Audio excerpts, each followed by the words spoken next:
Nós iniciamos agora o nosso quarto e último dia do nosso retiro, de Semana Santa, do Tríduo Pascal, onde nós estamos mais centrados nesse ano na Páscoa, na ressurreição de nosso Senhor Jesus Cristo. Já tivemos anos, como por exemplo, que está gravado também, ainda nós podemos ver no canal, que é mais centrado na paixão de Cristo. A gente teve um ano que foi só o Evangelho de João sendo comentado versículo por versículo, a paixão de nosso Senhor Jesus Cristo. Quer dizer, mais centrado na morte de Cristo, no mistério, vamos dizer, do mistério pascal. Mas nesse ano nós estamos mais centrados na ressurreição. Porque como é um mistério grande, a gente cada ano escolhe um ladinho assim para ficar, olhar. É como se tivesse uma montanha que a gente tem trilhas. Sobe mais pela morte, sobe mais pela ressurreição, pela descida de Jesus à mansão dos mortos. A gente vai fazendo várias tentativas. Como nos foi lembrado aqui no início, nós somos seres humanos limitados. E por causa do nosso limite, nós nunca podemos ver uma coisa de uma vez só. Então nós temos vários pontos de visões que vão tentando ver, principalmente quando é um grande mistério. Então nós estamos agora centrados nesse retiro para compreender uma verdade fundamental, que a Páscoa de Cristo é um mistério só. Apesar de, no nosso limite humano, nós dividimos esse mistério em vários momentos, que a gente viu todo o histórico disso, como foi acontecendo nos primeiros séculos da igreja. Mas o mistério da Páscoa de Cristo, o que é a Páscoa de Cristo? Última ceia, paixão e morte de Jesus, ressurreição, ascensão e Pentecostes. Isso tudo é a Páscoa de Cristo. É o mistério todo. Por isso que vai terminar, a Páscoa só termina com a solenidade de Pentecostes. 50 dias depois da Páscoa vai terminar. Nós estamos assim, prestem atenção, nós passamos 40 dias se preparando para a Páscoa chegar. E depois vamos celebrar a Páscoa durante 50 dias. Realmente porque nós somos seres humanos limitados. Porque sem isso nós não chegaríamos nem perto. Então a igreja foi desenvolvendo pedagogicamente esse caminho. Primeiro de preparação e depois percebendo que os fiéis tinham dificuldade. Eu dizia logo no início que a Páscoa era celebrada na igreja em um só dia. Uma só noite. Primeiro século, segundo século, tudo em um só dia. E isso tinha uma grande vantagem. A compreensão clara que a Páscoa era uma coisa só. Mas, claro, a igreja foi percebendo, principalmente por causa da igreja de Jerusalém, que se a gente dividisse os mistérios em dias diferentes, a gente teria mais facilidade. Um dia a gente meditava na entrada de Jesus em Jerusalém. Outro dia a gente meditava na última ceia. Outro dia na morte de Jesus. Outro dia na descida de Jesus à mansão dos mortos. Outro dia na ressurreição. Outro dia na ascensão. Ainda passaria um tempo fazendo as aparições de Jesus ressuscitado. Para que devagarzinho a gente fosse, vamos dizer, montando uma escola onde a gente pega os conteúdos e divide, vamos dizer assim, em capítulos, para que assim seja assimilado. Mas sempre lembrando que essa forma pedagógica tem sempre um grave risco da gente achar que cada coisa é separada uma da outra. Que a morte de Jesus é uma coisa, a ascensão de Jesus é outra, Pentecostes é outro, e a gente achar que é uma coisa separada. Mas não. E isso é fundamental para que a gente entenda a missa, como nós vimos na última ceia. Qual foi a primeira coisa do Tríduo Pascal? A última ceia. Jesus instituiu a Eucaristia para ser o quê? Um rito pelo qual nós tivéssemos acesso a todos os bens conquistados pela Páscoa de Cristo. Então, a Eucaristia é um sacramento pascal por excelência. Por quê? Ela nos faz mergulhar no mistério de Cristo todo. Morte, ressurreição, ascensão e Pentecostes. Em toda a missa acontece tudo isso. Nós nos tornamos, vamos dizer assim, possuidores. Nós nos tornamos, vamos dizer assim, herdeiros de tudo isso. Se você vai a uma missa, você vai, como diz assim, uma missinha lá de segunda-feira, que não tem música nem nada, sem leitura, com os fiéis ali meio cochilando, com o padre meio sonolento, mesmo assim você está celebrando o mistério pascal de Cristo todo. e está usufruindo de todas as graças advindas do mistério pascal. Então, sem isso, a gente tem uma visão apequenada da missa. Às vezes, numa dimensão mais tradicional, como se fosse a missa, fosse a renovação da paixão de Cristo. Não, é uma visão muito pequena. Instituição da Eucaristia, paixão, morte, ressurreição, ascensão e ressurreição e Pentecostes. E a descida do Espírito Santo. Então, tudo isso acontece. E aí nós fomos caminhando e estamos centrados nesse retiro de forma especial sobre o ícone que nós estamos aqui à frente, que é o ícone da descida de Jesus à mansão dos mortos. E no ícone, não sei se vocês prestaram atenção, não sei se vocês prestaram atenção, quando a gente fazia o ofício das leituras, porque a gente fez o ofício das leituras e as laudes, você vai ver que a liturgia das horas, ela fica fazendo esse pêndulo, uma hora está de um lado, uma hora está do outro. Uma hora ela está dizendo, hoje estamos tristes, Jesus morreu, não sei o quê. Outra hora está, hoje ele venceu a mansão dos mortos, ele rompeu as... Aí é aquilo que nós vimos. Jesus, quando morreu, o que aconteceu com ele? Uma separação do corpo da alma. A gente lembra, né, que nós fomos criados corpo e alma, por isso a nossa resistência à morte, porque a morte é uma ruptura, isso é uma ruptura no plano de Deus. Deus não nos criou para a morte. A morte, por isso que ela tem nós temos uma coisa antropológica de rejeição à morte, certo? E tudo que rompe, e tudo que separa, e tudo que... Isso tem uma coisa dentro de nós, porque nós não fomos criados para isso. Isso não faz parte do plano original de Deus. Por isso que nós não simpatizamos com morrer, não simpatizamos com ficar doente, né? Sem o pecado, os médicos aqui estariam desempregados, né? Estariam desempregados, mas felizes, né?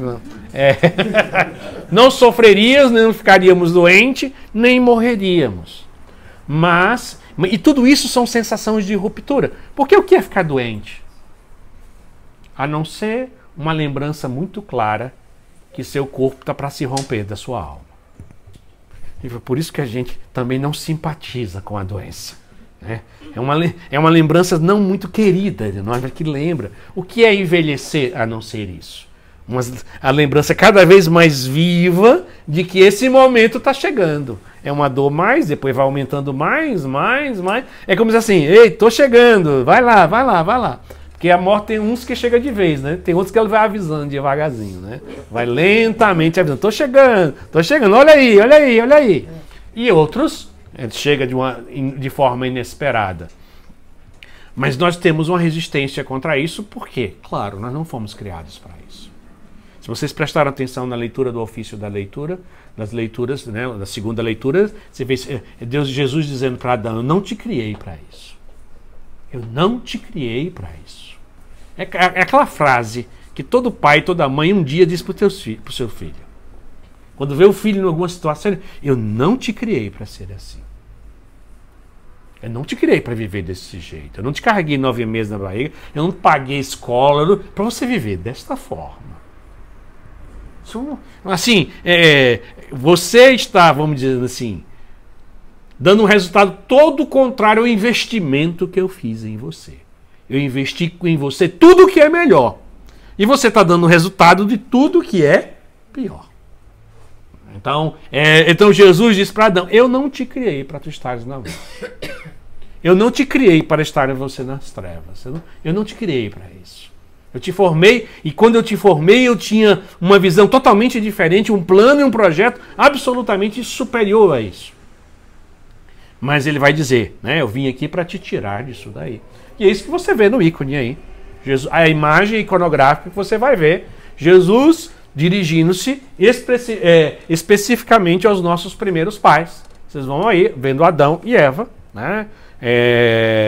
Vocês vão ver, eles têm um caixãozinho especial, né? Que, vamos dizer assim, é um troféu deles. Eles conseguiram trazer a morte para nós, né? Troféu especial para ele. Troféu caixão. Que foi? Você conseguiu trazer a morte para o meio de nós. Né? Nunca pensei que agradecer a Adão e Eva. Compramos nossa casa com isso. Mas lembre-se que Santo Agostinho Santo Agostinho, nós vamos escutar essa frase de alguém que realmente entendeu o que Jesus fez. Quando nós vamos cantar hoje à noite, no Precônio Pascal, no Exultate, onde diz assim: ó feliz culpa de Adão, que nos trouxe tamanho Redentor. Jamais conheceríamos o amor que Deus tem por nós se você, Adão e Eva, não tivessem pecado. Nós não saberíamos quanto Deus nos ama. Né? Porque aí nós vimos que Deus nos ama morrendo para nos salvar. Então, esse é o efeito. Então, por isso você vai ver aqui Adão e Eva sendo puxados, eles são pegos pelo punho, porque, vamos dizer assim, quando você pega alguém pela mão, ela está colaborando com a obra. Né? A obra de redenção diz assim: não, sou eu que te tiro. Né? Eu te pego pelo punho, a força é minha, a salvação é minha, você é impossível de mover um dedo para sair dessa situação. Eu preciso te retirar disso daí.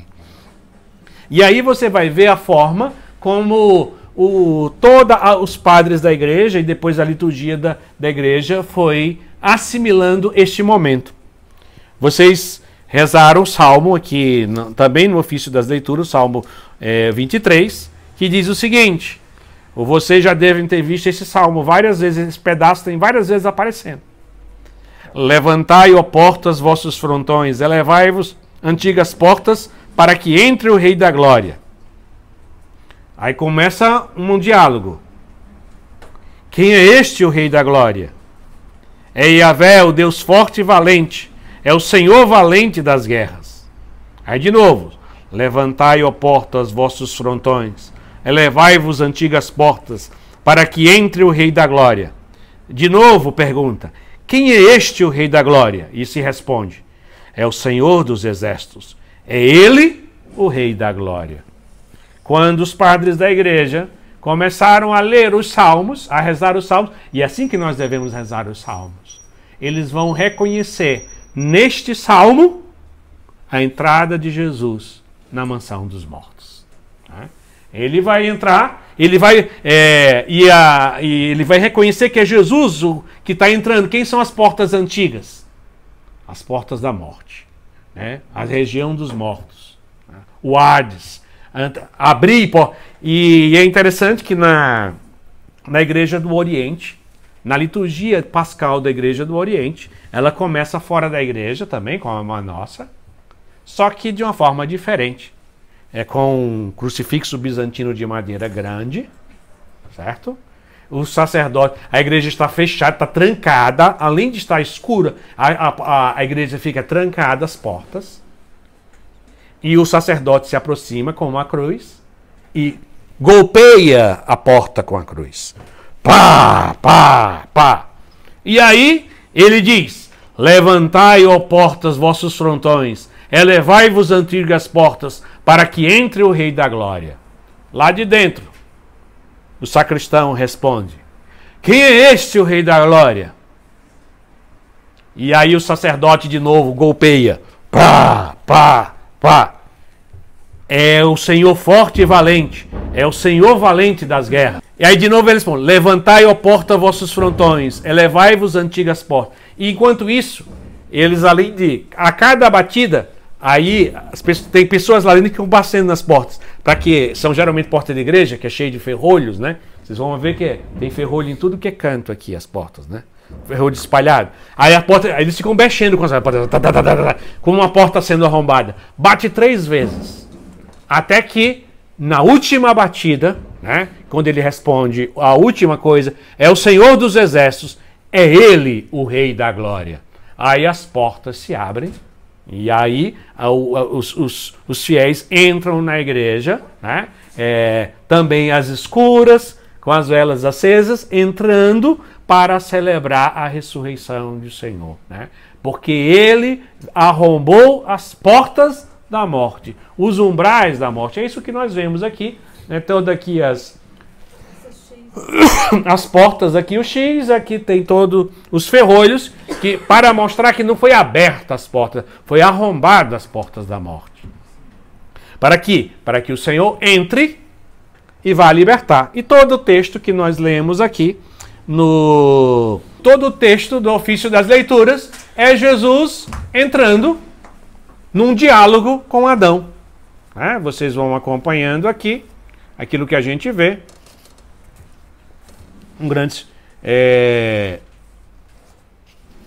Ele vai, antes de tudo, à procura de Adão, nosso primeiro pai, a ovelha perdida.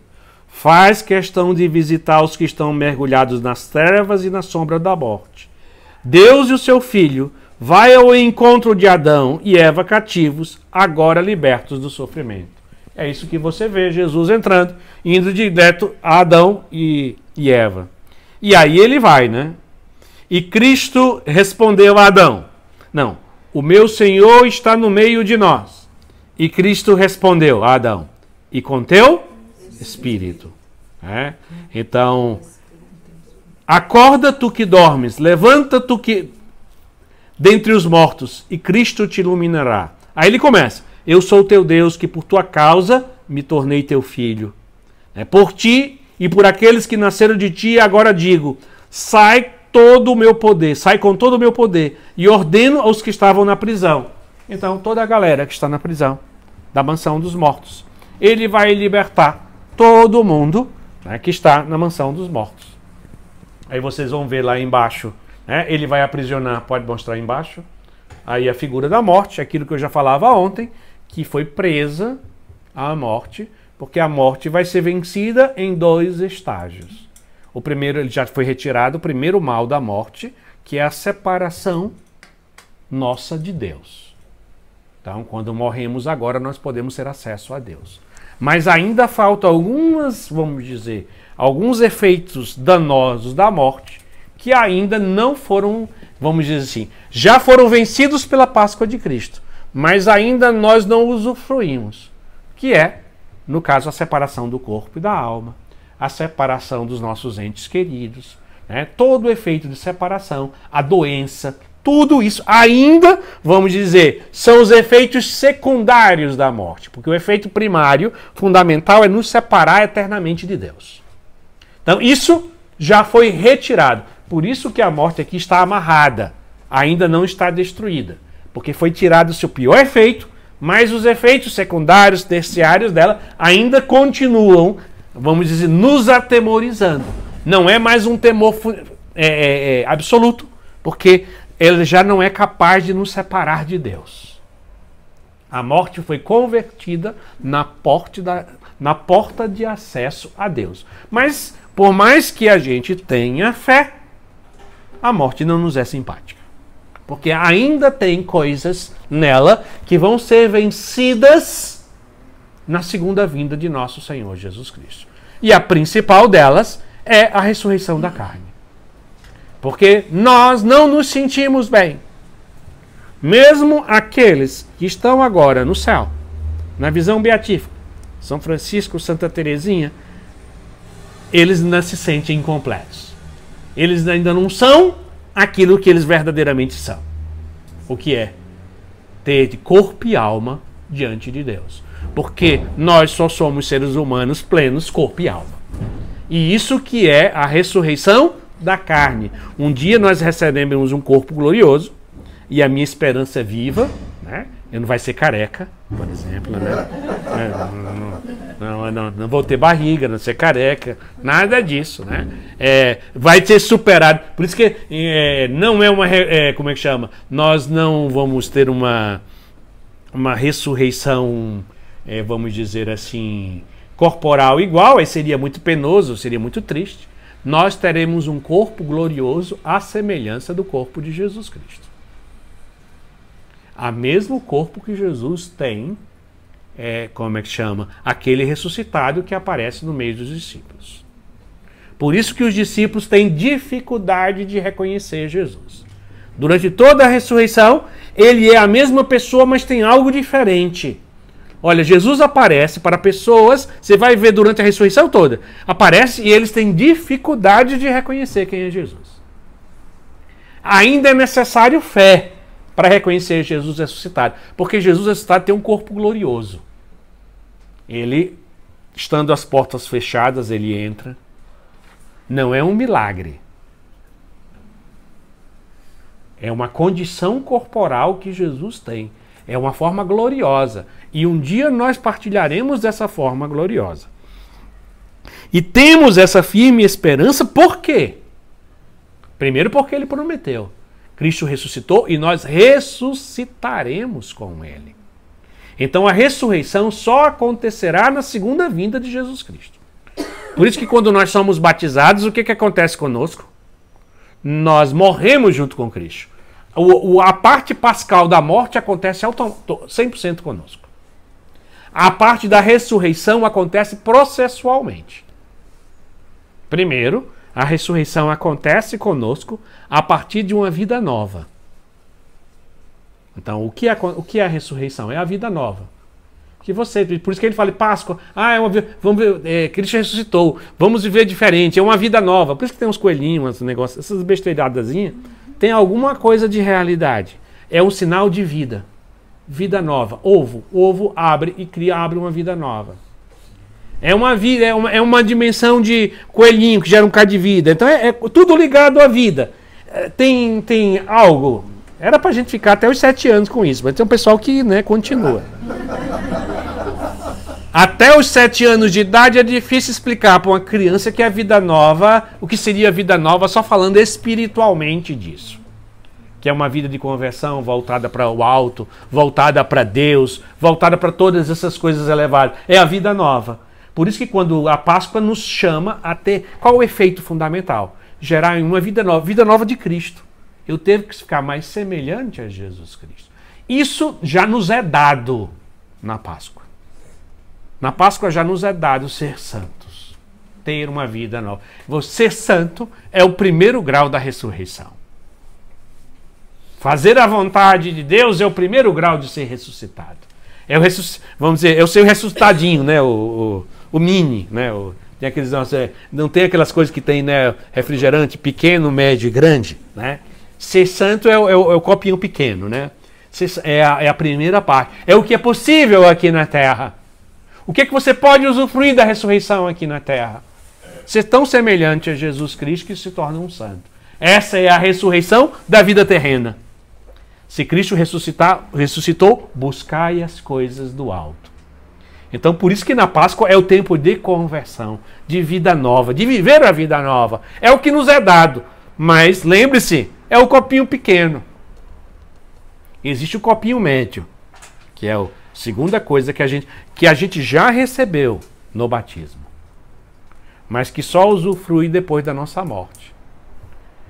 Você recebeu no seu batismo a capacidade de ver a Deus face a face.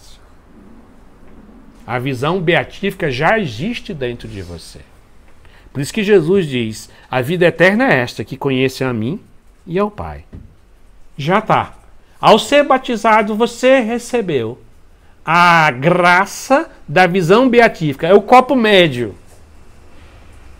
Você tem dentro de você. Entre os dons do Espírito Santo, o dom mais elevado é o dom da sabedoria, que nos é dado ao batismo, que é a capacidade de saborear a Deus e ver a Deus face a face. Está dentro de você. E é interessante que alguns santos, vamos dizer assim, aí já naquela espécie de... Não estou falando de santo assim, né? Mas santo... Tem um santão, né? Aquele santão, meio santão assim. Aquelas coisas... Porque tem os santos e tem os santos e tem os santos, né? Tem umas galera assim que, né? Como existe gente rica, milionária e bilionário, né? Existe graus, né? Tem gente que entra no céu direto, é santo. Entrou no céu direto, não passou pelo purguinha, voou direto. Mas foi de classe econômica, mas voou direto. Não pousou em lugar nenhum. Já é, olha, venhamos e convenhamos, já é, né? Já é invejável. É invejável. Tem gente que nós vai na executiva, né? Aí já é diferente. Você vai... Um dia na vida, por overbook, eu fui de primeira classe na vida, né? Só por overbook, você sabe, né? Venderam 2 passagens, não tinha onde me colocar e me colocaram na primeira classe, né?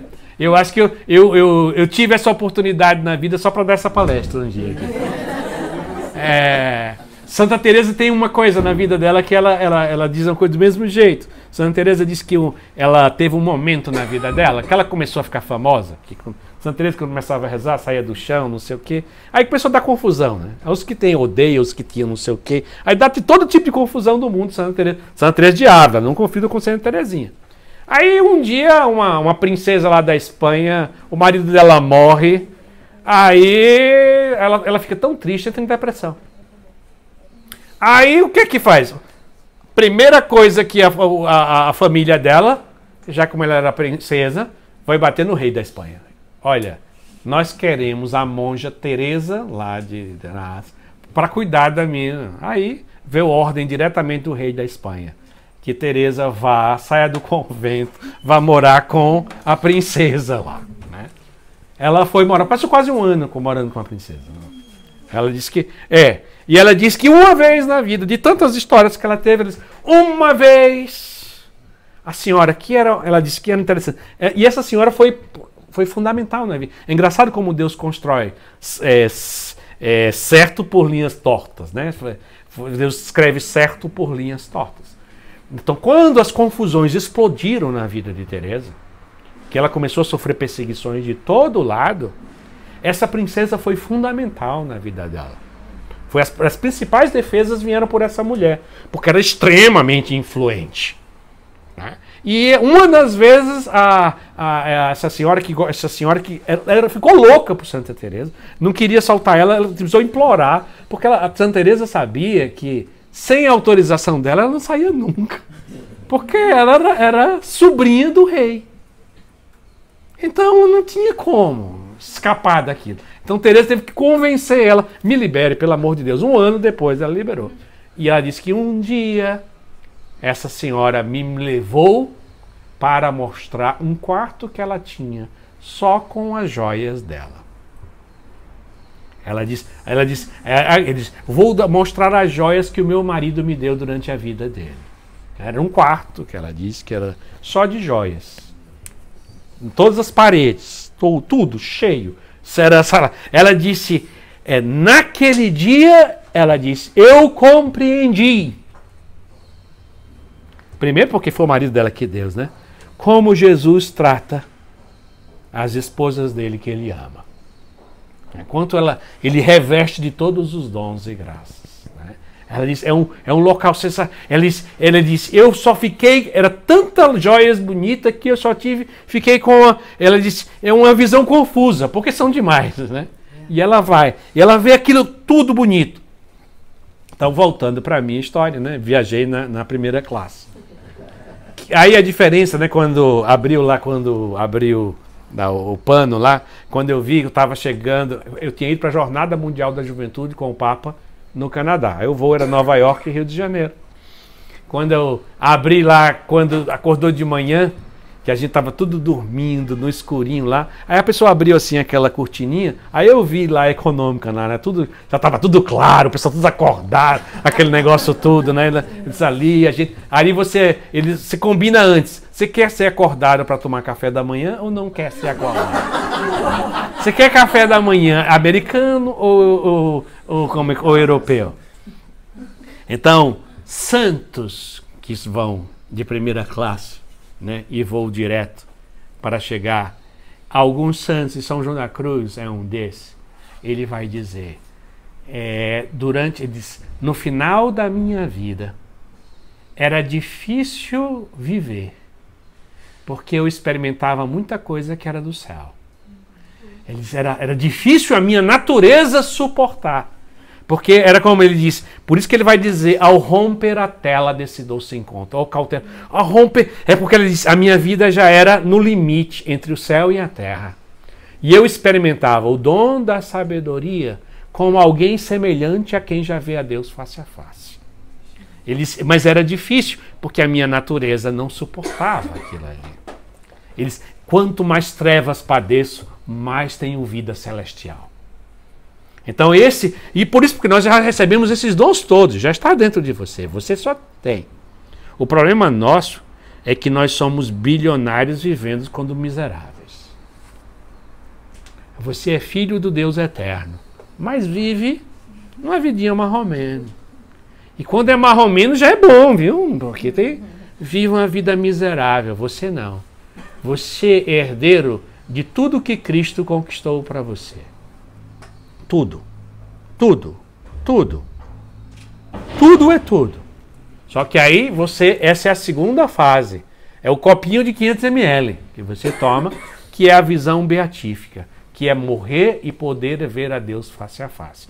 Porque lembre-se, nós não temos natureza para ver a Deus face a face. Então nós recebemos uma natureza divina. Não sei se vocês prestaram atenção aqui na leitura, quando ele diz, quando eu criei vocês, os anjos eram para te servirem. Agora os anjos te adoram. Porque vocês receberam a vida divina. E os anjos reconhecem a vida divina. E aonde a vida divina está, os anjos adoram. Eles passaram de nossos servidores para nossos adoradores. Mas não adoradores de nós, mas de Deus que está presente em nós. Deus, não, agora eu não vou te colocar mais no paraíso. Eu vou te colocar na minha casa para que os anjos te adorem.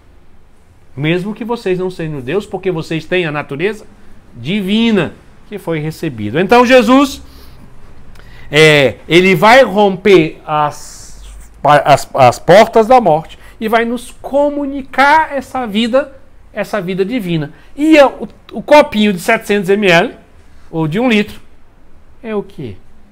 É a segunda vinda de Jesus, onde haverá o julgamento final. Vocês sabem que nós, quando morremos, nós passamos por 2 julgamentos.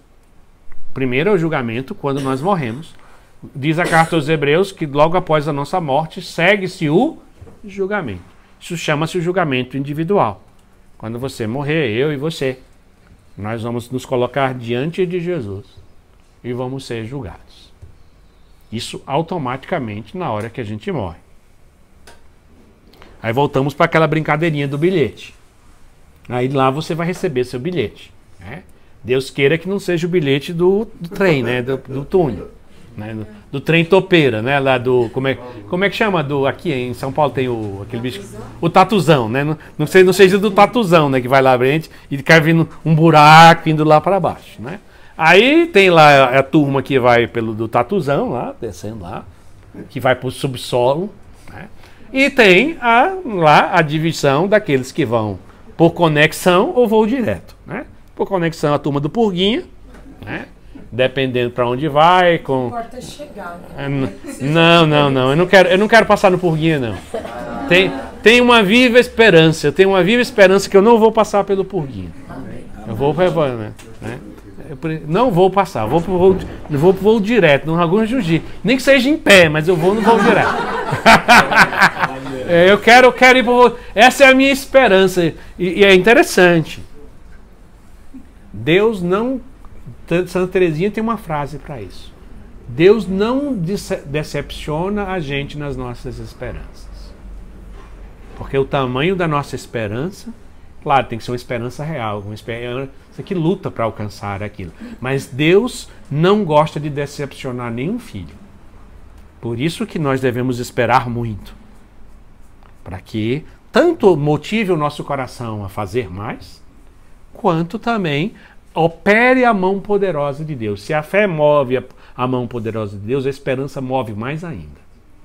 Mas, Senhor, porque eu espero em vós. Como diria Santa Teresinha, é loucura muito minha, Senhor, esperar com terno ardor, que apesar da minha pequenez, eu possa fazer loucuras de amor. Então, apesar de dizer, eu sou pequeno, eu sou frágil, eu sou limitado, eu tenho todos os limites do mundo, mas eu tenho uma esperança. É essa esperança que nos move. É uma esperança na confiança da bondade de Deus. E claro, uma esperança que devemos nos esforçar também. Fazer algo para cumprir. Mas eu sempre brinco, eu já notei que é o seguinte. Eu sempre peço emprestado a Deus 10 mil reais e me esforço para pelo menos pagar 50 reais. Ele sempre paga o resto. Com 50 conto eu já notei que ele já está rindo. Ele é um pai bobo. O menor sinal de ver o filho se esforçando, qualquer bom pai e boa mãe, ao notar um esforço, um desejo, um empenho, você não vai alcançar nunca. Eu estou desejando 10 mil e se eu chegar a 50 eu já estou me matando, já estou pedindo todos os limites, já não estou me aguentando mais, já estou não sei o quê, mas eu estou aspirando 10 mil. Aí ele olha o meu filho, olha. Ele deseja 10 mil. Fez 47,50 centavos. Nem 50, né? Não consegue. Aí ele olha e vamos dar para ele. Só falta 9.953,50 centavos. É muito pouco, né? Para Deus isso não é nada. Para Deus eu entrar no céu direto não é nada. Para mim é impossível. Mas o que é impossível aos homens é possível a Deus. Então, a esperança é não se confiar em nós, é confiar nele. Então, hoje, nós vemos Jesus pegando aqui pelo punho, Adão e Eva, porque é uma obra dele, porque ele quer nos salvar. Então, quando nós morremos, nós nos colocamos no julgamento individual. Nós vamos nos plantar diante de Deus. E olhe, Deus é muito bondoso. Mas vá lá, faz alguma coisa. Tenta alcançar pelo menos 45, 50, 25, 27. Olha, não é muita coisa. Ele fez tudo por nós. O que importa rezar todo dia? O que importa se é possível ir à missa todo dia, não faltar nunca a missa no domingo? O que é isso? É muita coisa. Pelo amor de Deus, é só isso. É só isso. É cumprir os mandamentos da lei de Deus, é só isso. Olha o que ele faz por nós. Tenhamos uma grande esperança nele. A minha esperança é sempre para milhões.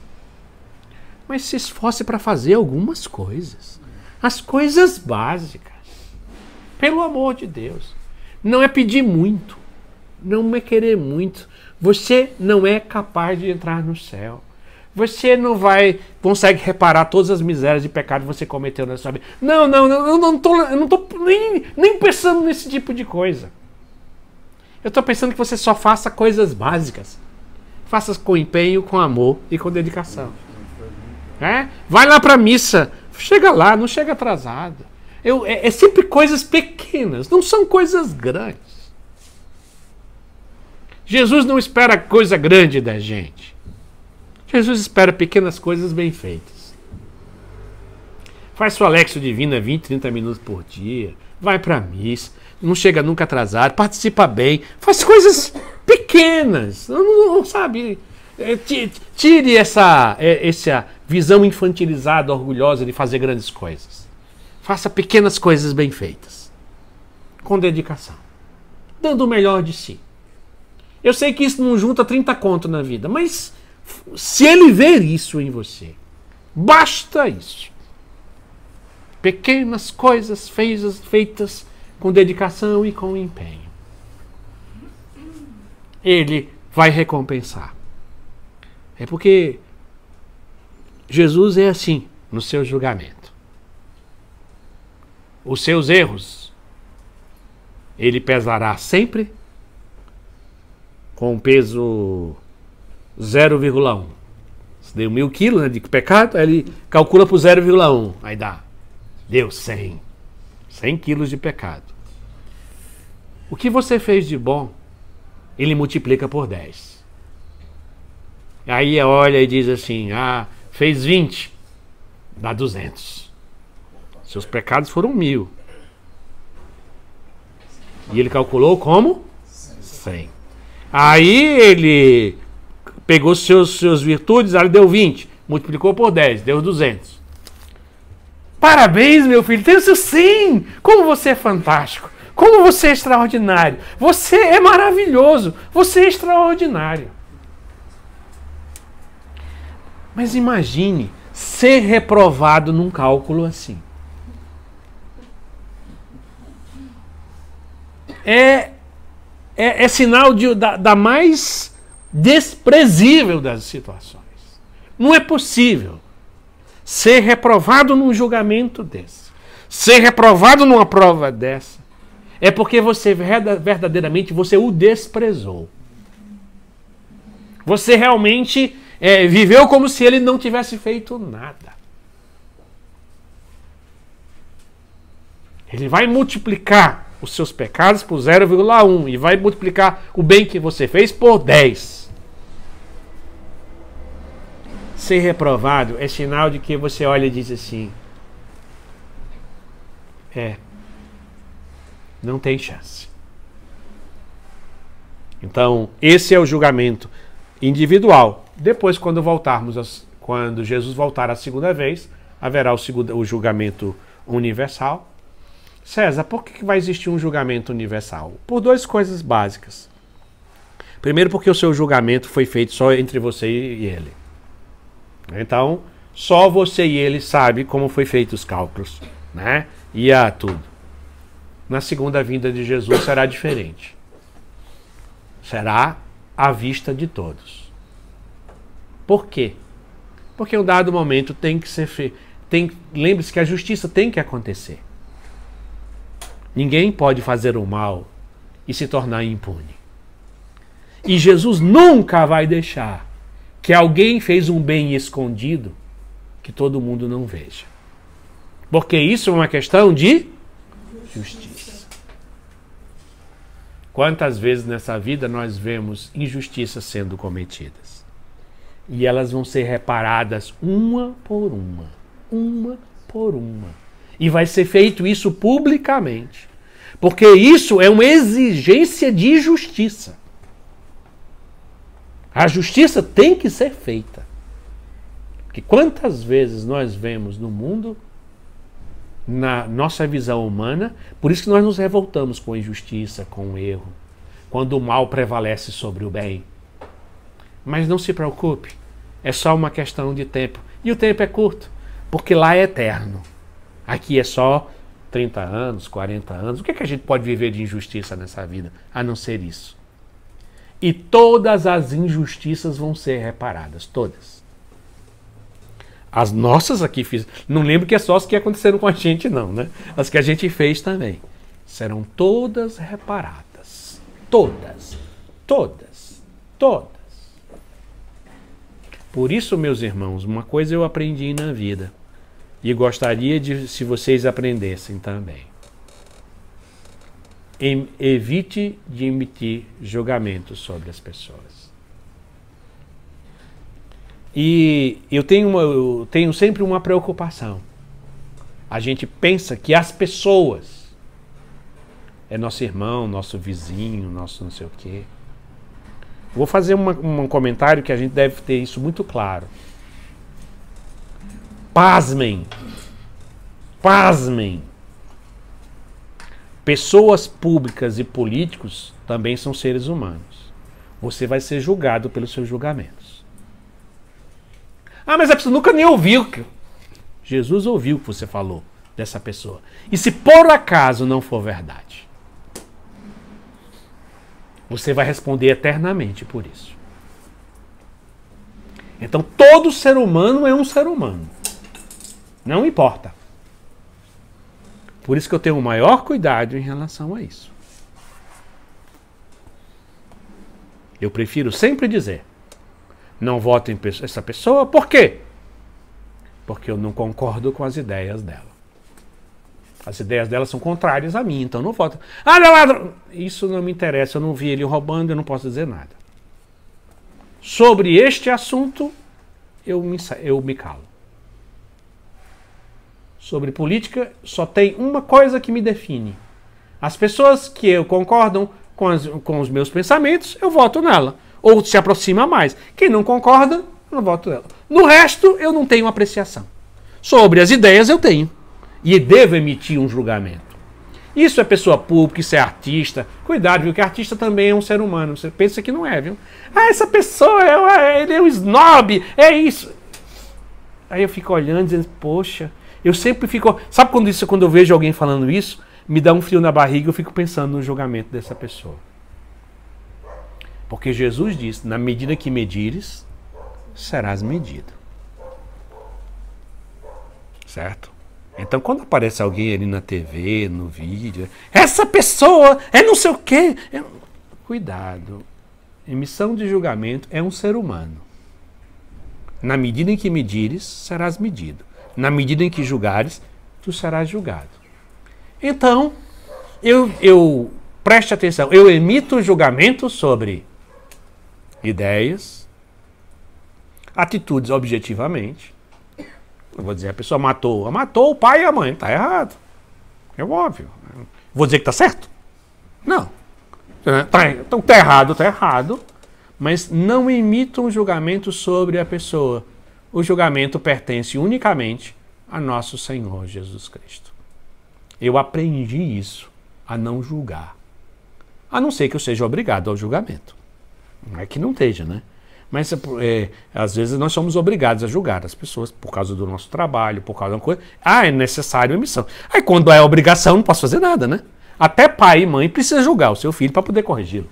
É uma obrigação. Você emite o julgamento. Eu acho que ele fez isso por mãe. Eu acho que ele fez isso. É um julgamento necessário. Você não é pai? Você não, mas você tem que emitir um julgamento. Até para corrigir. Ou para, como é que chama? Presentear para... Como é que chama? Recompensar. Eu preciso emitir julgamento. Se eu sou o dono de uma empresa, eu preciso emitir julgamentos.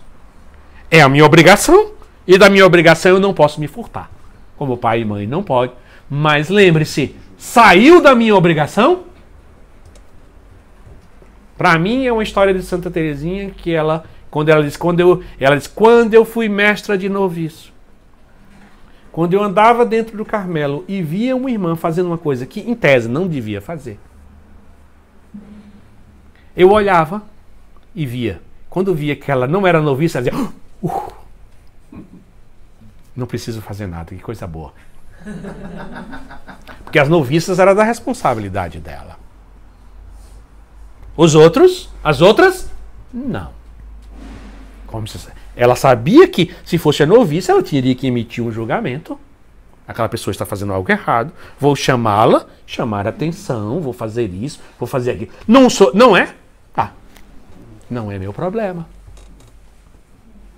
Não emito julgamento daquilo que... Então, devemos emitir julgamento? Sim. Quando somos obrigados. Quando a minha função exige, minha missão exige. Eu vou ter que emitir um julgamento. Você está numa empresa, você é chefe de uma equipe, você tem que emitir julgamentos o tempo todo. Tente ser justo, viu? Mas você vai errar, é normal, não tem problema não. Você erra mesmo. Porque também como os outros erraram. Não sabe que tem quem é mais antigo sabe que tem uma história da mamãe que eu conto muito, virou uma piada cômica, muito engraçado, porque uma vez meu irmão, que é padre hoje, fez algo errado e eu que apanhei por ele. Aí, mas já tinha 30 e tantos anos de idade, eu disse, mamãe, naquele dia, quem fez não foi eu não, eu apanhei, a senhora deu uma surra em mim, eu nem era o culpado daquilo. Eu disse, meu filho, me perdoe. Eu disse, mamãe, teve um monte de coisa errada na vida que a senhora nunca soube que eu devia ter apanhado. Eu estou no lucro. Não tem no lucro, não tem problema. A senhora não tem que ser... Se eu apanhei 20 vezes na vida, eu devia ter apanhado 200. Mas a senhora não soube, né? Então eu escapei 180. Por uma a mais, uma a menos, não faz. Então essas injustiças da vida não tem problema. Porque você vai cometer. Outras pessoas vão cometer com você. Faz parte. Nós somos seres humanos limitados. O máximo que cabe a nós é a boa intenção. Qualquer pai e mãe erra com o filho, automaticamente errou para mais ou para menos. Não tem como. Vai errar. Já coloque no cálculo mesmo. Porque está no cálculo. Tente não errar muito. Mas errar isso faz parte. Quem é chefe de setor, de equipe, vai errar. Faz parte. Por isso que a gente deve ser todo mundo muito misericordioso, porque eu erro, tu erra, nós erramos e todo mundo tem que perdoar, todo mundo. Tem que conjugar o verbo aí, por isso que Jesus mandou a gente se perdoar. Porque faz parte da nossa limitação, isso não fico neura não. Quando eu erro também não fico neura. Ah, eu errei, meu Deus, eu cometi uma injustiça. Meu irmão, eu cometi uma injustiça, é a coisa mais óbvia do mundo. Sabe quando é que eu me admiro? Quando eu sou justo. Aí eu digo, poxa, eu consegui ser justo. Meu Deus, coisa estranha, né? Fiz uma coisa que é contrária à minha natureza. Errar é o meu normal. Eu me admiro com meus acertos. Quer ser humilde? Aceite os seus erros como coisa normal e se admire quando você se acertar. Quando você acertar. E quando você acertar, você ainda faz a última... Aí faz um parênteses. O parênteses é: se eu acertei, foi porque Deus me ajudou. Quando errei, a culpa é minha. Quando acertei, a glória pertence a um outro, que não sou eu. E a gente fica tranquilo e em paz com os nossos erros. Nem vamos achar ruim quando nos criticarem, porque errar para mim é normal. Nem quando baterem palma e dizerem que o César é santo, eu dou um sorriso e diz: olha, quem pagou a conta foi aquele outro. Não diga que a comida foi gostosa e que o vinho foi bom, não. Não me elogie, não, porque quem pagou a conta está ali atrás, não sou eu. O bem em mim foi um outro. O mal em mim fui eu. Isso me tranquiliza, normaliza, porque aí eu reconheço tudo que pertence a Deus. Se tem uma coisa para você aprender hoje com Jesus, julgue as pessoas do mesmo jeito. Nos erros, multiplique por 0,1. Nas coisas boas, multiplique por 10. Eu sei que tem gente que mesmo multiplicando por 0,1, realmente vai ter que uma hora que vai ter que se afastar da pessoa. Mesmo você olha, colocando por 0,1, realmente essa pessoa é nociva. E existem pessoas que são nocivas, isso é verdade. Mesmo quando a gente faz o julgamento mais positivo possível e a gente multiplica por 0,1 e faz igual a Jesus e multiplica por 10 o lado bom. Eu tenho uma piada, isso aí do caso já do papai já é de uma figura totalmente diferente da minha mãe. Tinha um amigo dele que ninguém gostava dele, inclusive eu não gostava, ninguém gostava. Aí um dia eu cheguei para o meu pai e disse: papai, por que o senhor anda com essa pessoa, não sei o quê, não sei o quê? Aí meu pai, que não é muito típico dele, disse: não, meu filho, todo mundo tem uma coisa boa. Eu tomei um susto, porque o papai não é dado a essas filosofias, essas sabedorias assim. Aí eu disse: é mesmo? Ele disse: meu filho, faz 20 anos que eu sou amigo dele. Eu não encontrei ainda.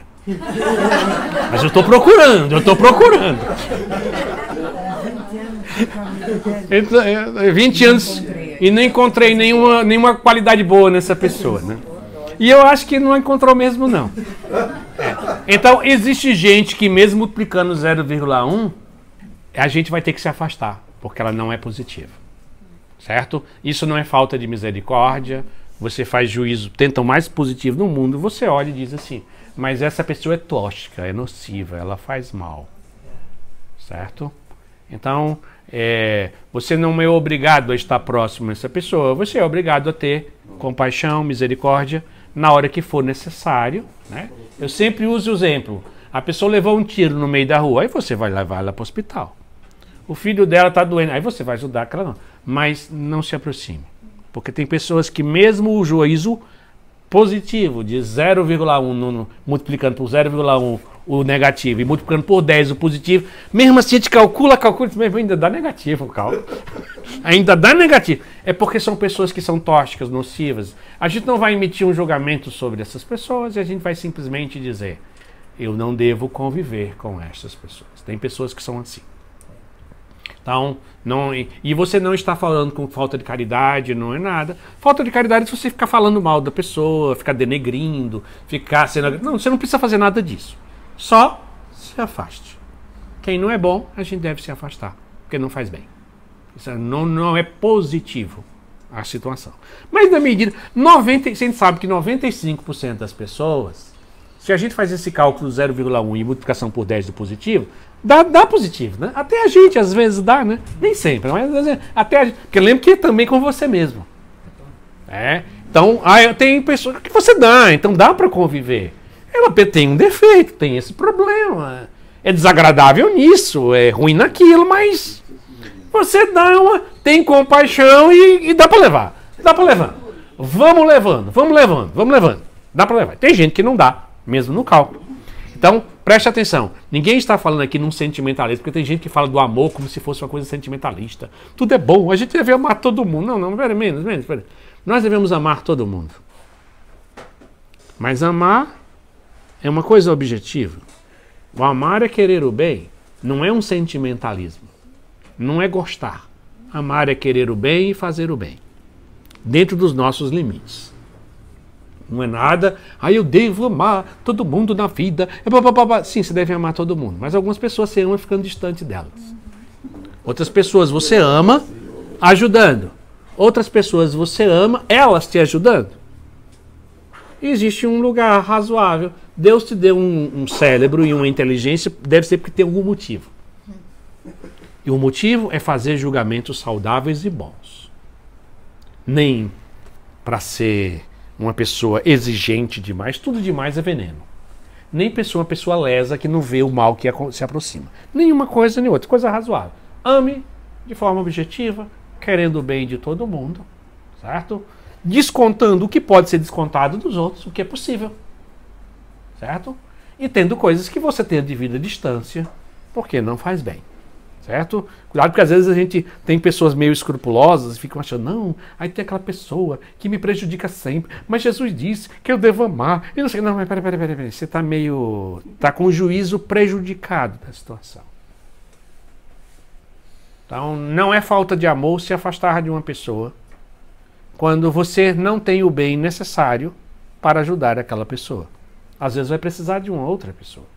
Tem gente que precisa de psiquiatra, tem gente que precisa da polícia, tem gente que precisa da justiça, tem gente que precisa de outras coisas que você não é capaz de dar. Tem gente que precisa de um remedinho para controlar. Então, tem vários. E você não é psiquiatra, não pode passar o remédio, então não é você a pessoa capaz de lidar com aquela situação. Você só pode se afastar. Cada um ajuda no seu devido grau, na devida possibilidade. Não se preocupe, Deus não espera de você o impossível para você. Ele não vai pedir para você falar alemão quando você não sabe falar alemão. Não se preocupe, ele não vai fazer isso. Isso é com tudo. Deus vai pedir e só vai te cobrar daquilo que ele já te deu, das possibilidades que você tem, do máximo que você podia dar. Deus não vai pedir que você seja um pai e uma mãe que você não pode ser. Ele não vai pedir, não espera isso de você. Mas eu podia ser. Meu irmão, a gente podia ter tudo. Eu podia ir para a Lua, mas não foi, não sou astronauta. Entendeu? Então, espere, tenha calma. Por isso que eu digo, faça pequenas coisas, capacidades que você tem, você não precisa inventar, certo? Você não precisa arrancar as tripas ao coração. Você só precisa dizer, eu tenho esse dom. O que é que eu faço com ele? Eu estou ajudando com ele? Eu estou cumprindo os mandamentos da lei de Deus? Estou indo para a missa, estou fazendo isso, estou fazendo as coisas. Pense em coisas normais. Em coisas simples. E naquilo que foi te confiado, dê o melhor. Não se compare com ninguém. Ninguém é igual a você. Espere o seu melhor. O seu julgamento vai ser você e Jesus. Ele não vai te comparar com seu irmão mais velho, com sua irmã mais velha, com quem morou, quem é o francês, quem é alemão, quem é branco, quem é preto. Ele não vai te comparar com nada. Ele te conhece, vai saber tudo o que te deu e ver qual era a sua possibilidade. E ele vai ver se você correspondeu àquilo que foi te dado. Só isso. Engraçado, não tem angústia nenhuma nisso, não existe cobrança. Não existe drama. Ai, meu Deus, eu poderia. Ai, e se eu ajudasse todos os moradores de rua? E se eu fizesse? Não, menos. O que é que foi dado na tua mão? Você tem inteligência? Você tem sensibilidade? Você tem dinheiro? Você tem o quê? Então, se você tem, pegue isso que você tem, essa capacidade, essa possibilidade que você foi lhe dado e faça alguma coisa útil. É tão simples. Não seja aquela pessoa que sempre... É aquela pessoa... É a piada, né? É o Amaro querendo ser o Frei Edinaldo. Né? Eu queria ser igual ao Frei Edinaldo. Edinaldo. Todo quietinho, um jeito assim. Não, aquele é o temperamento, ele nasceu assim. Não faz mais virtude nem menos virtude por causa disso. Pega o que você tem e dê o melhor de si. Só isso, e não se cobre. Fazendo sempre o melhor. E agora nós vamos nos deter, depois de ver aqui Adão e Eva, vamos ver as outras figuras que estão ao redor aí, pra gente que cada figura dessa que está ao redor, ela nos ajuda a compreender melhor o mistério pascal. Então, no lado aqui, tá vendo aqui tem Eva, né? Sim. Eva, no lado aqui de Eva, o primeiro na fila, tá com um cajadinho na mão, esse é Abel. Abel, aquele que foi assassinado por Caim. Tá Abel, por isso que ele é pastor de ovelha, lembra que ele é pastor de ovelha? Ele tá lá com o cajadinho lá. Então Abel tá aqui, tá vendo Eva embaixo aqui? Abel tá com o cajadozinho segurando lá. Abel é o jovenzinho lá, imberbe, é o único sem barba da história toda. Ele e Eva. Então ele tá ali por quê? Porque está claro, Abel é o primeiro adorador, o primeiro que oferece um sacrifício a Deus. Então, ele está lá para mostrar que a Páscoa é um mistério de adoração ao Pai. Quando nós vamos para a missa, nós vamos o quê? Para adorar a Deus. Talvez uma das coisas que a gente tem que reaprender. Deixa que repetição, acho que devia levar... Aí tinha que ter minha mãe que para dar surra era boa, né? Então, a gente tinha que apanhar para determinadas coisas. A gente vai à missa para adorar a Deus. Você não vai à missa porque está mal. Você não vai à missa porque gosta da missa, porque faz se sentir bem. Certo? Nós vamos à missa para adorar a Deus. Prestem atenção. Você tem quantas horas na semana para fazer coisas para você? Não faça a missa ser para você. A missa não é para você. A missa é para Deus. É o momento reservado para dar a glória que é devida a Deus. Por isso me dá irque. Quando eu vou no local, o pessoal diz, nós vamos cantar essa música porque o pessoal gosta. Eu quero saber, eu não vou para missa. Se quiser escutar a música que eu gosto, eu vou para balada, não vou para, como é que chama? Para missa. As músicas têm que ser para Deus, para a glória de Deus, não para o nosso gosto. Certo? Não é a forma, não sei o quê, porque eu gosto. Não, a missa é para adorar a Deus. Então, Abel está mostrando aqui para a Páscoa. A Páscoa é a grande adoração que Jesus dá ao Pai, na força do Espírito Santo. Enfim, alguém deu ao Pai o que o Pai merecia. Um sacrifício devido de adoração. E quando nós estamos na missa, nós estamos nos unindo a Jesus. Para que o nosso pobre sacrifício se torne agradável a Deus, nós nos unimos ao sacrifício de Cristo. E isso, dar a Deus a adoração que lhe é devida. Mas Abel nos lembre que nós estamos indo para a missa para dar a Deus a adoração que lhe é cabível. Certo? Ninguém faz missa para agradar jovem, ninguém faz missa para evangelizar, ninguém faz missa para cada uma dessas coisas. Apesar de virar uma mania, desvirtuou a cabeça do ser humano. A missa é para a glória de Deus. A gente faz grupo aqui, a gente faz palestra aqui, faz as músicas. Aí sim pode ser para as pessoas. Essas palestras que eu estou dando é para vocês. É para vocês. Então, eu tento me esforçar porque, vamos dizer, a finalidade da palestra são vocês. É para vocês. A finalidade da missa não é para a Assembleia. Nem é para o padre. Nem é para o pessoal da música. A finalidade da missa é adorar o Pai. Sem essa finalidade, a missa não perdeu o sentido. Certo? Ninguém vai à missa por causa do defunto, ninguém vai à missa por causa do casamento, ninguém vai à missa por causa do não sei o quê. Não. Isso é desvirtuar de finalidade. Mesmo que tenha a finalidade mais bonita que você. Mas ele não fazer uma missa para evangelizar as pessoas. Não. Uma coisa que eu tenho na vida eu tenho horror a que as pessoas convidam a pessoa para ir para a missa. Não, vamos para a missa, você vai gostar. Não, a missa não é para isso. Convide as pessoas para vir para o grupo, para vir para qualquer coisa. Mas não convide gente para ir para a missa. Eu não convido gente para a missa. Porque a missa só deve ir quem está consciente do que é aquilo que está fazendo e por que está fazendo. Na igreja primitiva, ninguém poderia entrar na missa, a não ser depois de receber os sacramentos, e depois de 3 anos, tudo. A missa, principalmente do ofertório em diante, nenhum visitante poderia participar. Era o mistério do arcano, algo reservado. Aqueles que passou por um período de preparação, de uma introdução a toda a vida espiritual, e depois se converteu para isso. Aderiu com a sua vida. Então, por exemplo, todo o processo que nós fazemos no caminho formativo do movimento, dos escrutínios, daquelas coisas todinhas, é justamente o que era feito antes para a pessoa poder participar da missa pela primeira vez. Então levava 3 anos para preparar uma pessoa. E a pessoa tinha que fazer várias provas, passar por vários exorcismos, fazer vários escrutínios, ter uma formação, conhecer do Gênesis ao Apocalipse, para poder participar da missa. Então a missa é para adorar a Deus. É para isso que está aqui Abel.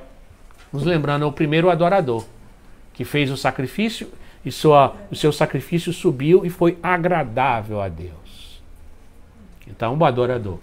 A segunda pessoa que está aí, quem é? Abraão. Aí o velhinho, do lado aí. Abraão.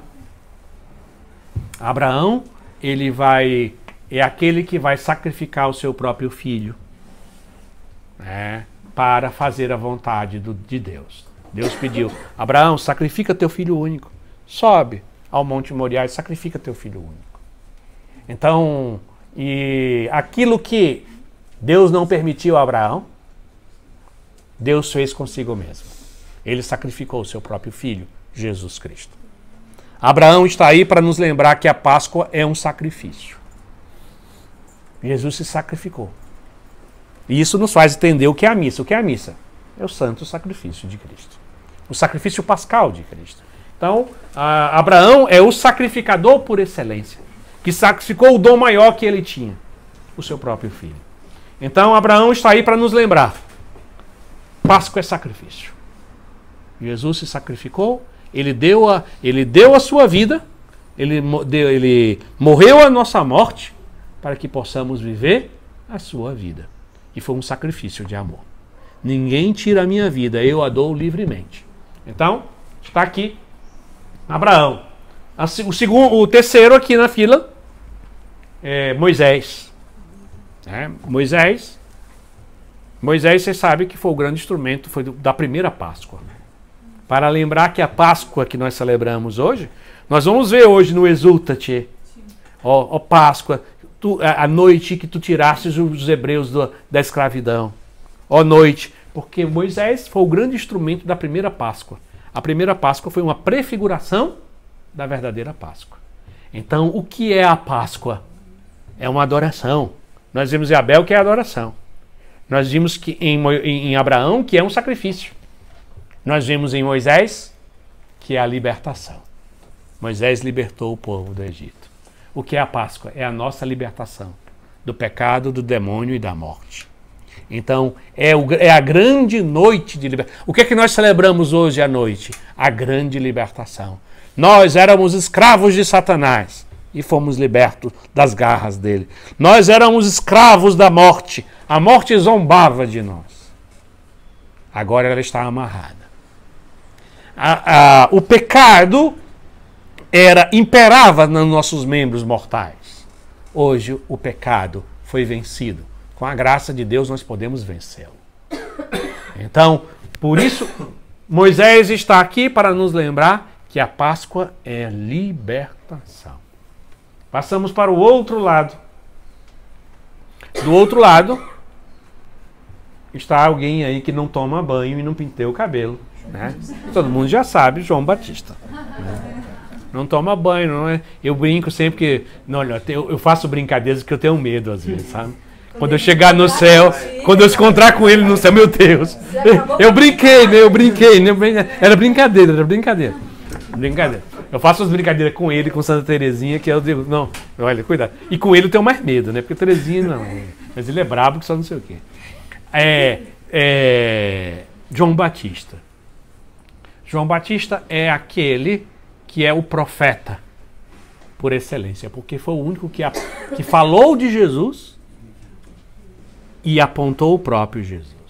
Foi o único profeta que profetizou e viu o que profetizou. Todos os outros só falaram de Jesus. Ele falou de Jesus e depois, quando viu Jesus, ele, eis o Cordeiro de Deus que tira o pecado do mundo. Então, o João Batista está aí representando todos os profetas para mostrar que a Páscoa de nosso Senhor Jesus Cristo é a realização de todas as promessas de Deus. Que Deus é digno de confiança. Eu já ia bater na mesa, mas eu tive medo de... É digno de bater, vou derrubar tudo. Ele é digno de confiança. Nós podemos confiar, esperar, colocar toda a nossa confiança e a nossa esperança em Jesus Cristo. A Páscoa é a realização das promessas de Deus. Nós vemos as Escrituras se cumprindo na Páscoa. Tudo que nós vemos na paixão de Cristo, na ressurreição, é conforme as Escrituras. Conforme as Escrituras. É a realização. A Páscoa é um mistério de confiança. Para nos afirmar que Deus é digno de confiança. Que Ele é afiançável, que as suas promessas nós podemos confiar. Nós podemos confiar. Depois, o segundo aí, vem um rei aí, o jovenzinho, que é o lado de João Batista, que é o rei Davi. O Davi é a figura, é interessante. Davi é uma das figuras que eu acho mais fantásticas do mundo, porque ele é a contradição ambulante. Ele é a contradição ambulante. E ninguém é mais ligado a Jesus do que Davi. Jesus tem uma ligação com Davi. Como é que Jesus, domingo de Ramos, como é que nós aclamamos Jesus? Hosana ao filho de Davi. Hosana ao filho de Davi. Então ninguém é mais ligado a Jesus do que Davi. Quando é quase como você quer que Jesus te escute? O cego na entrada de Jericó, como é que ele gritava? Jesus, filho de Davi, tende piedade de mim. Automaticamente Jesus parou, ele se reconheceu. Olha, você ter seu nome ligado eternamente ao de Jesus, besteira ele não fez à vontade. Mas eu gosto de Davi. Santa Teresa tem essas coisas, de Santa Teresa que só gostava de santo que pecou muito na vida, né? Porque ela tinha esperança, dava esperança. Davi é uma dessas figuras. Que as fraquezas dele nos faz ter uma confiança muito grande. Porque Jesus nunca se desligou da figura de Davi. Mas tem uma coisa que Davi é a prefiguração de Jesus. De forma total. Primeiro, ele é rei. Jesus, ele é rei.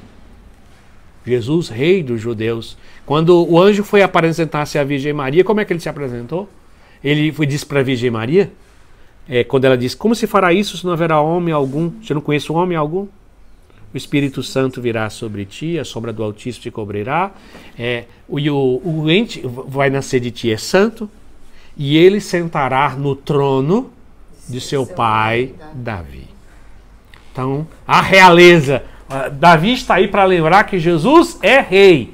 A Páscoa é o momento da realeza máxima de nosso Senhor Jesus Cristo. Ele que desceu aos infernos, está sentado agora à direita do Pai. É a ascensão de Cristo. Ele está sentado e ele é rei, Senhor de todas, e todo joelho se dobre no céu, na terra e nos infernos. Segunda coisa que Davi prefigura Jesus.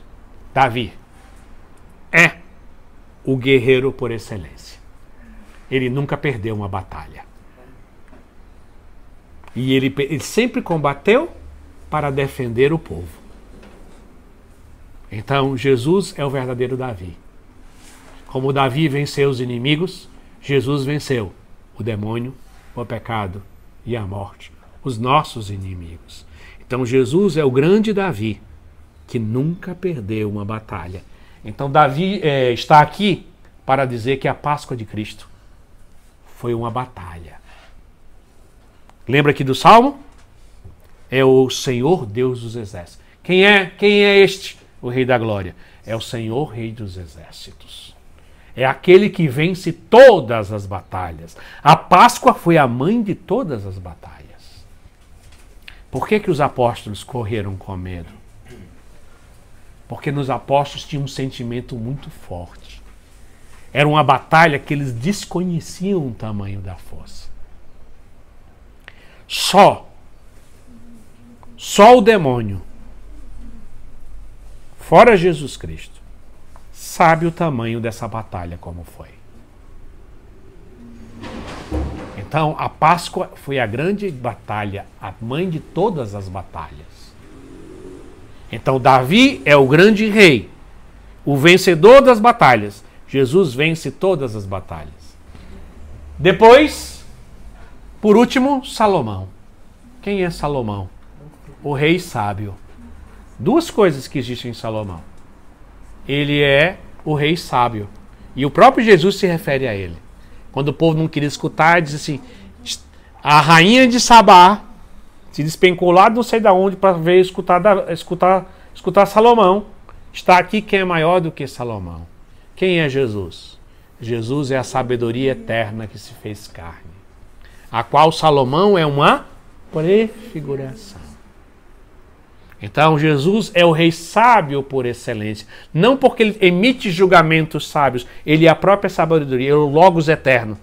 É o verbo eterno do Pai, a sabedoria eterna que se fez carne. Então Salomão está aí para nos lembrar que a Páscoa é a manifestação da sabedoria. E por último, Salomão é o construtor do templo. E como construtor do templo, o templo era o centro local onde Deus se manifestava para o povo. Sabe por que Salomão está aí? Para apontar que o verdadeiro templo chegou. Jesus, quando foi purificar o templo no Evangelho de João, diz: destruirei este templo e reconstruirei este dia. E o evangelista diz: ele estava falando do templo do seu corpo. Porque é em Jesus que nós nos reconciliamos com Deus. Jesus é o novo templo. Em Cristo, por Cristo e com Cristo, nós temos acesso ao Pai. Então, Salomão está aí para apontar que Jesus é o novo, verdadeiro e eterno sacerdote, sacrifício e templo.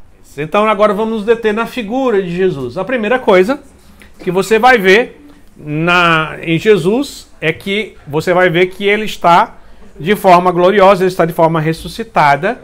Ele tem uma mandorla de luz, que é essa coisa de azul, ou seja, porque esse é um dos ícones da descida de Jesus à mansão dos mortos. Você vai ver variações.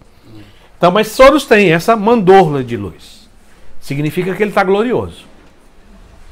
Certo? Você vai ver num ícone, que para mim foi um ícone que eu levei anos para conseguir entender, que é o ícone da dormição de Nossa Senhora, que é no ícone da dormição de Nossa Senhora, você vai ver de novo ele também com essa mandorla de luz. Ele chega com essa luz aqui diferente, certo? Ele está chegando glorioso, ele não está, vamos dizer assim, disfarçado, como ele viveu a vida entre nós, que a gente passava: oi Jesus, vamos tomar um cafezinho. Não dá para chamar para ele tomar um cafezinho. Como ele estava, ele está na glória dele e ele está de forma visível, ele não está encoberto pela natureza humana. Ele está de forma gloriosa. Aí ninguém, igual quando ele virá na segunda vez, quando é aquela hora que eles todos se prostrarão diante dele. Não importa se o serve ou o inimigo, se prostrará pela força dele. Você pode odiar Jesus, mas você vai se ajoelhar diante dele. Porque a verdade se impõe. De forma gloriosa, não é como nós normalmente estamos acostumados com Jesus. Aqueles que são humildes, aqueles que têm fé, se ajoelham, não sei o quê. A gente pode passar e dizer: oi Jesus. Não é assim. Ele está com essa mandorla de luz que está todo luminoso. Aonde nós vamos ver isso, só existe um momento que durante a vida terrena, Jesus vai aparecer com essa mandorla de luz, que é na transfiguração. Se as pessoas verem aqui, na transfiguração, vocês vão ver que está aqui na camiseta, ele vai ter uma mandorla de luz também. Ele, naquele momento, ele se apresenta de forma gloriosa. Aqui ele, vamos dizer assim, quem estiver não tem como reconhecer. Se Jesus aparecer desta forma, até o demônio se dobra. Não existe. Você pode ser a pior pessoa do mundo. Você vai se prostrar diante dele por uma verdade que se impõe. Mesmo que você faça isso o odiando, mas você vai fazer isso. O demônio na presença de Jesus se dobra odiando, mas se dobra do mesmo jeito. Porque é algo que se impõe. Então a mandorla de luz representa isso. E você vai ver que Jesus ele é representado do mesmo jeito que transfigurado. Ele usa a mesma roupa. Ele está com a mesma roupa da transfiguração. Certo? O iconógrafo respeita um mistério. Qual é? Não existe um ícone da ressurreição de Jesus Cristo. Porque é um mistério insondável. Você pode ver que não existe narrativa dos evangelhos da ressurreição de nosso Senhor Jesus Cristo. Aí saiu, aí abriu, a pedra rolou e Jesus saiu voando. Não tem nada disso. Os evangelistas se calam. É um mistério insondável. A ressurreição de Jesus Cristo pertence aos mistérios eternos. Aqui pertence a um mistério de fé. Por isso que, apesar desse ícone ser reconhecido como um ícone da ressurreição, é só o ícone da descida de Jesus à mansão dos mortos. Mas o momento central, qual foi o momento em que Cristo ressuscitou? Foi quando a sua alma humana se uniu de novo ao corpo de Cristo. Nesse momento, Cristo ressuscita. Isto é um silêncio do mistério. Ninguém viu. Por isso que aqui nós vemos Jesus descendo à mansão dos mortos. Por isso que o iconógrafo vai colocar quem? Jesus transfigurado. Porque é o que é mais próximo que a natureza humana já contemplou da ressurreição de nosso Senhor Jesus Cristo é a transfiguração de nosso Senhor Jesus Cristo. Então ele está transfigurado, ele está com a roupa aqui, olha os raios luminosos saindo dele, né? A mandorla de luz, ele está transfigurado. Ele está glorioso. Eu brinco dizendo que vai ter um momento, né? Eu tenho trabalhado esses anos todos no movimento da transfiguração, porque vai ter um momento que todo mundo, pelo menos os que estão no céu, vão fazer parte do movimento da transfiguração. Na segunda vinda de Jesus, quando recebermos um corpo glorioso, todos nós seremos transfigurados. Nós seremos luminosos desta forma. Nós teremos um corpo transfigurado, que emana a luz divina, que emana, como diz os orientais, as energias divinas. Essa luz aqui, se você for ver, o que se estuda na teologia? Jesus é a graça incriada. É a própria graça divina. E a luz que sai dele é a graça criada, que é a graça santificante. Então Jesus é a graça incriada, só ele tem, e e vem habitar dentro de nós. E o que é que nos santifica? É a graça criada. O que é a graça criada? É a graça adaptada para santificar o ser humano. É a luz que... Lembre que Jesus tem uma luz. Imagine o sol. Você que tem contato direto com o sol? Não. Nós não suportaríamos. Mas vivemos da luz dele. Então o sol é a graça incriada. E a luz do sol é a graça criada. É a graça santificante. A graça que pode nos alcançar. Porque nós, com uma certa distância, para que nós suportemos tamanha. Então Jesus está com a graça, é a graça criada. Ele entrou, ele rompe as portas da morte. E ele emite a luz dele. Ele é a própria luz, ele é o próprio sol. Ele está transfigurado. Mas quem vai iluminar é a graça própria, vamos dizer assim, adaptada à humanidade. Quem lê o livro Pentecostes, ou quem ainda não leu, vai ver sobre isso, como o Espírito Santo opera em nós. Ele se adapta à nossa na humanidade de Cristo para que possa ser comunicada a nós. Porque nós não suportaríamos a graça. Então, se adapta à humanidade de Jesus Cristo para depois entrar na nossa humanidade. Então, essa graça está envolvida na mandorla de luz. E qual é o centro desse ícone? Olhe para os joelhos de Jesus. Ele está flexionado, com os joelhos flexionados. Ele está pegando, vamos dizer assim. Eu estou vendo. Ele está pegando e ele está nesse movimento. O que você está fazendo? Puxando tudo para ele.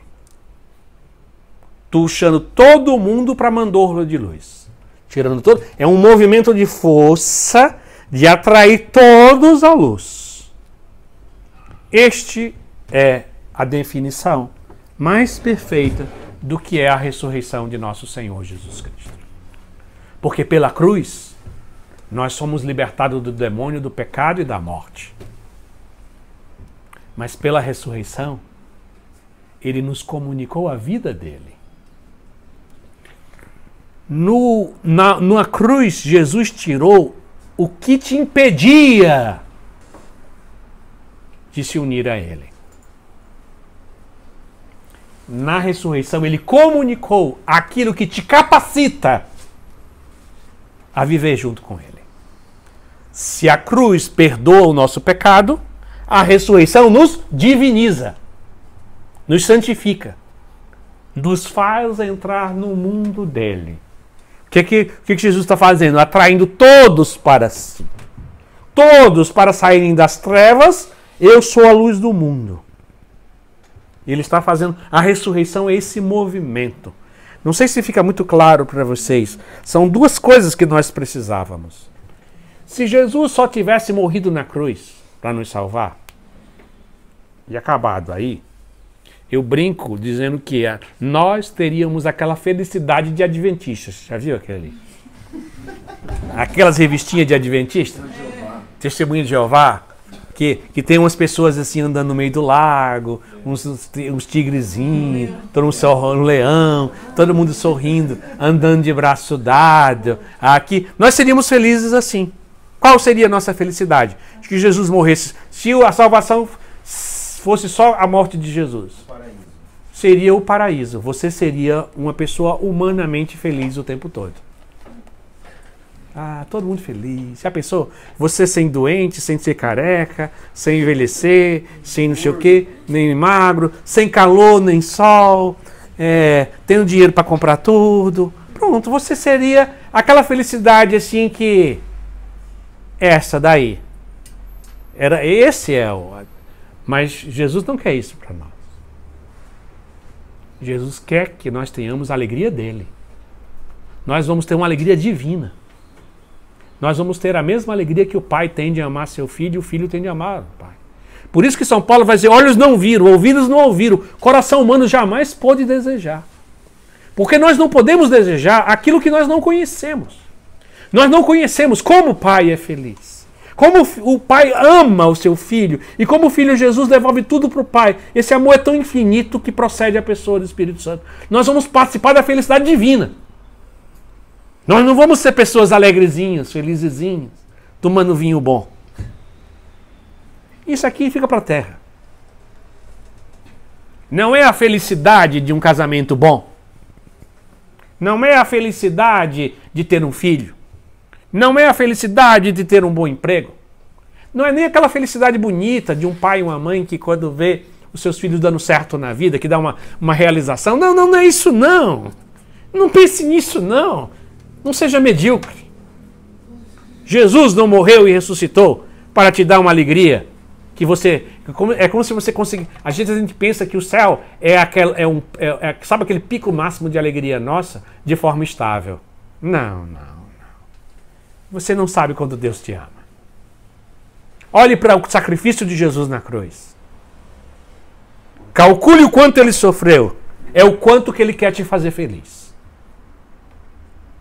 Com a mesma profundidade e intensidade. Se vós que sois maus, sabeis das coisas boas aos vossos filhos, imagine o vosso Pai Celeste. Nunca pense no céu como essa coisa, vai ser descansado, vai ser bom. Não. Enfim, é isso, esse movimento. Ele vai puxar você para si. Você vai ter a felicidade no céu de ver o Pai face a face, pelos olhos de Jesus e com o amor do Espírito Santo no coração. A nossa felicidade é o nosso tamanho do nosso amor. Jesus vai emprestar o coração dele para a gente amar o Pai. Para que a gente seja feliz, não com a capacidade do nosso amor, mas com a capacidade do amor dele. Você vai produzir nessa vida 50 contos de reais. E Jesus vai fazer você usufruir como se ganhasse 10 bilhões. É isso que o ícone apresenta, Jesus atraindo tudo a si. Tudo sai das trevas, sai da escuridão, sai da infelicidade, sai dessa vida medíocre. Faz algo. Eu estou atraindo vocês para algo muito maior. Para concluir, Cristo ressuscitou para que você tivesse uma vida digna, uma vida santa. Não faça que tudo isso não redunde em nada na sua vida. Tudo isso que Jesus fez e faz por você, pede que você dê o seu máximo. Que você dê o seu melhor. Desde a busca a Deus, fazendo os mandamentos, a oração, a missa, os sacrifícios, a busca dos mandamentos, no seu casamento, na educação dos seus filhos, na sua vida profissional, na participação do movimento, no uso dos seus bens materiais, no dinheiro que você tem. Tudo. Faça disso a melhor coisa na vida. Ontem a gente dizia, nós devemos viver a nossa vida nos preparando para morrer. Sabe por quê? Porque às vezes a gente se prepara para viajar e nem sabe se a viagem vai acontecer. Às vezes a gente se prepara para casar, nem sabe se vai casar. Às vezes a gente se prepara para fazer uma faculdade, nem sabe se vai concluir. A gente se prepara para tudo na vida e nem sabe se vai dar. Mas a morte vai dar, não precisa nem sem se preparar ou não vai. Mas a melhor forma para se preparar para a morte é viver uma vida digna. Viver da melhor forma possível. Viver da forma mais intensa, mais profunda. Seja o melhor cristão possível. Seja o melhor profissional. Seja o melhor filho. Seja o melhor pai, melhor mãe. O melhor possível. Repito, não caia em cobranças. Você não é para ser o melhor filho como seu irmão é. Que aí se você fizer isso, você só se sente mal. Porque seu irmão será sempre um filho diferente. Porque tem dons diferentes, sem forma. Seja o melhor que você é. Com seu temperamento, com a sua história, com a sua coisa. Não tente ser um melhor cristão do que o César, do que fulano. Não, isso também não interessa. Tente a melhor versão de você. Sem se comparar com ninguém. sempre perguntando para todos os dias. Quando alguém faz alguma coisa, quando alguém faz algum comentário, eu sempre gosto de responder para a pessoa. Né, isso não interessa. Se a pessoa disser que eu sou santo, eu digo, não tem importância.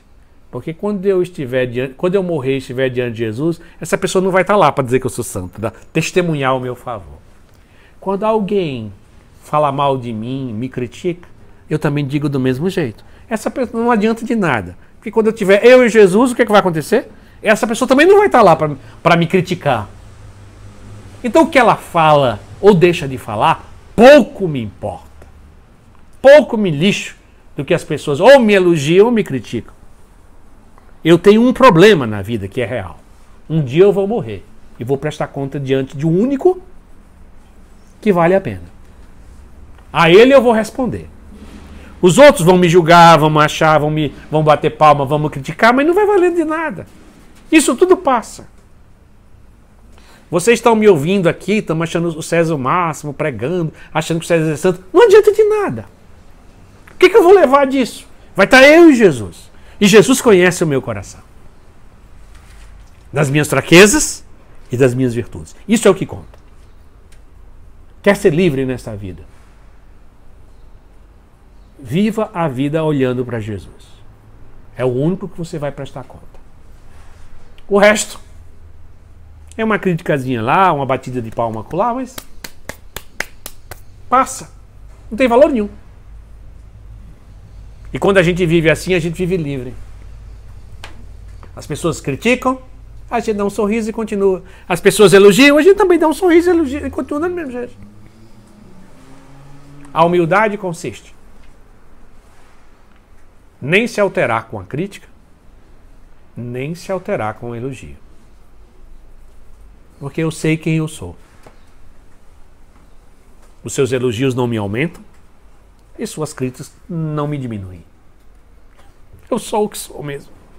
E eu só sou diante daquele que um dia vai me julgar. Sei como ele vai me julgar e por isso tento julgar os outros do mesmo jeito que ele me julga. Para mim, só me importa você. Vou tentar valorizar o máximo possível. Diminuir o seu defeito, aumentar as suas virtudes. Né? Vou ver se pelo menos dá positivo. Pelo menos assim, né? Para ver se dá. Porque até Jesus, em última instância, vai dizer para alguns, afastai-vos de mim.